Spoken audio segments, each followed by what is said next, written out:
Ryan, 6-time British truck racing champion, how does that sound? Do you know, to be fair, with comparing it to the first one, nothing can really take the first one away, but after that it was a little bit, you know, we've won again. This one was different. We'd swapped brands. We'd gone from MAN to Mercedes, which is a big step, that nobody's been in the A class for some years in a Mercedes, and we developed his own engine and stuff. So we had an engine problem at Donington, and we had a fire, so we lost 50 points. And in the championship, when you lose 50 points, it's a lot of points. So we won it in the last race on the Sunday. So yeah, I'd say it was probably the second best championship we've won so far. Is it fair to say that it's probably, like you say, it's probably the second best, but it's got to be up there close to the first for what you and the team have been through this year? Unbelievable. Honestly, it is so close to the first, because, you know, with the reliability issues, the changing from the brand that's mainly been dominating the championship for the last 12 to 15 years, we went with Mercedes, and we've never looked back. We've never been so fast, to be fair. How does it feel to be the first driver since Steve Parrish to win the Mercedes then? Good, because Steve Parrish is a famous guy. You know, with his relationship with Mercedes is amazing. You will know from your self-experience, he's big in the bike industry. Yeah, and I remember, it's funny because I remember going to watch Steve Parrish as a child, and funny enough, Atkins Hermitage Lane in Mansfield was like 15 minutes from my house. So when I used to walk with my family and stuff, we used to go past the BP Mercedes. So yeah, it's kind of creepy really that it was only 15 minutes from us, and then we're doing what he did in a Mercedes. So yeah, really good. So talk to us about the season then. What were the key points? For me, I've jotted probably 3 down here. Obviously the disaster at Donington, because it was fair to say you said it was a disaster. Yeah. The Snetterton battles that you had as well, getting sort of back up in the championship, and then what happened at the weekend at Brands Hatch. So are they fair to say that they were probably the 3 key areas of the season? Yeah, I think you're nearly there with it. There was 3 major factors for me. One was Donington, the engine fire. The championship is so tightly scored, 15, 14, 13, 12. We lost 50 points.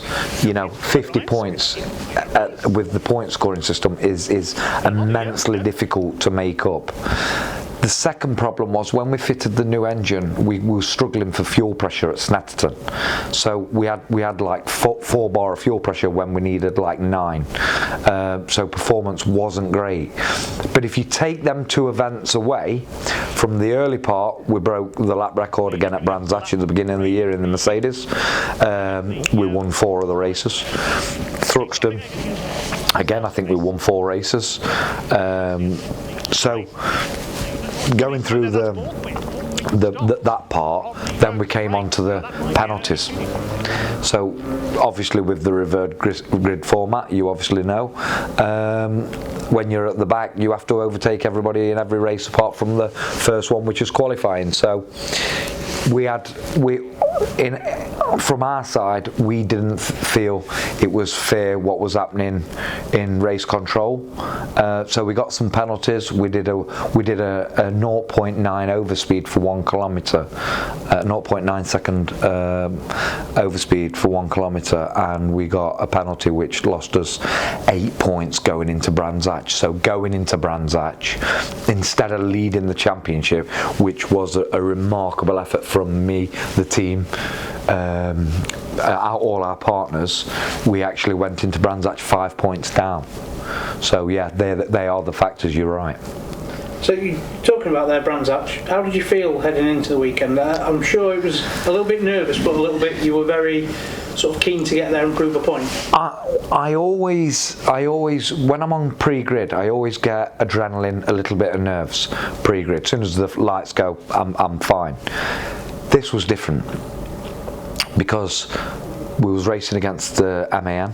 That competitor had told people he thought it was safe and in the bag. I know what my ability is, I know what the truck's capable of, I know what our team's capable of, I know what our partners and sponsors bring to the table. So I put more pressure on myself for Brands Hatch because I was nervous, because I wasn't worried about winning the championship for a sixth time. Of course I wanted to, but I was more worried of what the outside world was thinking, that, oh, he's not going to win the championship this year. Oh, you know, the Chinese whispers in motorsport. And so that spurred me on.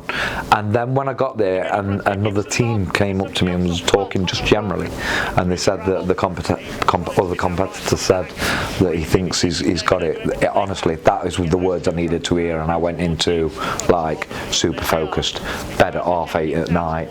You know, it was I was up at 6 o'clock looking at data throughout the day, and just trying to put a bit of perfection on what was pretty much a cold but dry and sunny Brands Hatch.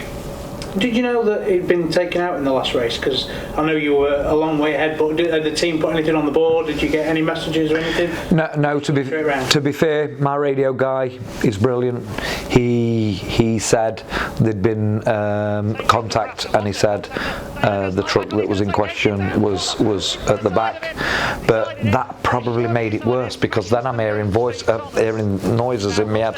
The engine's making a funny noise, the brake disc, the tyre, the steering, and you know, it's just the calculation of things that at any one point, if a brake sensor goes, if a fuse goes, if a boost pipe blows off, do you know, something really simple but can make a massive change. And that was my only worry, and it held up, and going over that finish line, you know, it was a proud moment.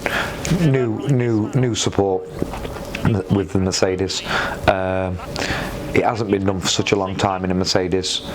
A non-works engine that I can't even remember the last time it's been achieved with that, and you know, that made it extra special. And to win it in the last race with 30,000 people, whatever was there, I mean, the crowd was immense.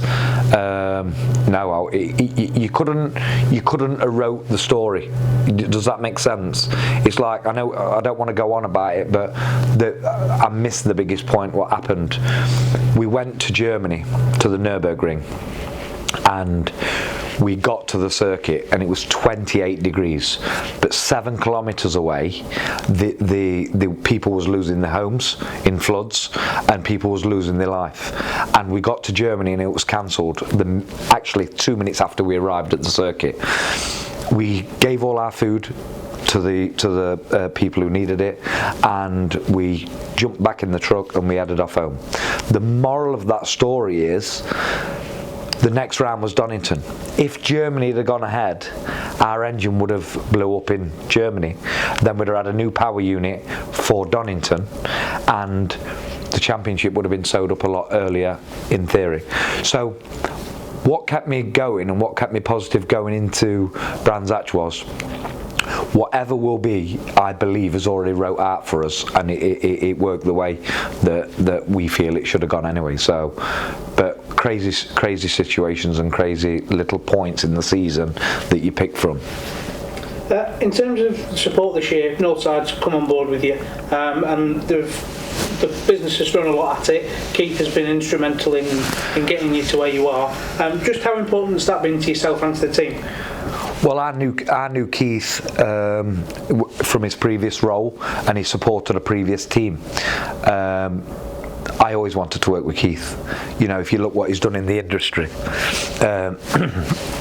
he's everybody you speak to about Keith Sims speaks very, very, very highly of him. He's a very intelligent, skilled man at his job, and